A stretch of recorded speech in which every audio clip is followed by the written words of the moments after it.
Welcome back to Portland Today. We're tackling another parenting SOS segment this morning. The question is this: are you a helicopter parent?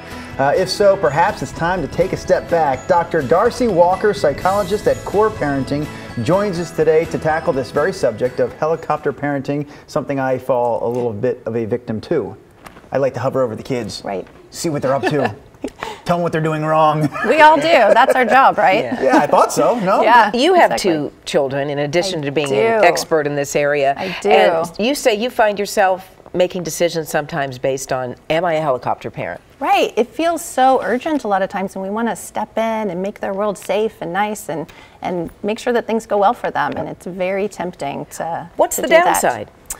Well, so one of the things that kids are trying to do is to develop so that they can eventually move away from us, right? We want them to move out when they're 18. We don't want them to stay forever. We don't want them in our basement. We want them to go. And in order to do that, they need to start to be comfortable in the world, and they need to learn the life skills that they need in order to successfully navigate that when they move out. So when we helicopter parent and we take care of all of the stuff for them, we're kind of robbing them of that development. My mother robbed me of that development, I will say. I do remember going away and like the first time I ever did my own laundry, I swear to gosh, I was 23 years old. Like she was doing it through college even. Right. I'm sorry. I'm now using this as a psychiatrist's couch. Yeah, I apologize. we need the couch here. Right. Is it okay to helicopter parent when your kids are 6, 7, 8, or is it still time to break away a little bit? Right. From the time they're born, they're constantly pushing out their bubble. So our job is to make their bubble a little bit bigger at each developmental stage so that they have room to navigate their world. So conflict with peers. My son forgot his lunchbox at camp, and the camp called me and asked me to bring it. And I started to do that, and then I said, no, there's a natural consequence here, and he's not going to die. It's okay to let them be comfortable and uncomfortable in the world on their own without us. See, I have really delivered many a lunch Just on a school recently, day. I remember you on the phone with one of your kids, like, I gotta go. Right. I'm not gonna call them out by name. Right, we're taking off of work, we're So doing you would suggest when you get that kind of call, I forgot this at school, Mom, I forgot that, you let the kid deal. Yeah. Wow. Yeah, they need What to if be it's able his to. clothes? Well, that's a tricky mistake to make. Showed up naked. But Gotta help me out here. they'll only make it once if we let them make it. It is tough though. You're right, because I see the kids trying to push that bubble out, and I'm trying to squeeze it back in. Not so quick. Right, and then we have conflict with them, and they're pushing really hard against us, right? Whereas if we let them have that bubble, they don't have to push as hard against us. They can navigate their world, they can start to make their own mistakes, they can grow and develop, and it actually works out a lot better. Homework assignment, you look at it, not done very well, penmanship not what you would expect it to be. We need to let that be between them and their teachers. This is their education. Their teachers need to be able to give them the feedback, and they need to be able to interact with that. When we argue with them about their homework, we're making it about their relationship with us, right? And then they're just power struggling with us, and the whole homework then gets lost in the mix. So they're not able to kind of internalize their own relationship with their education because we're hijacking it from them. I believe everything she says is true.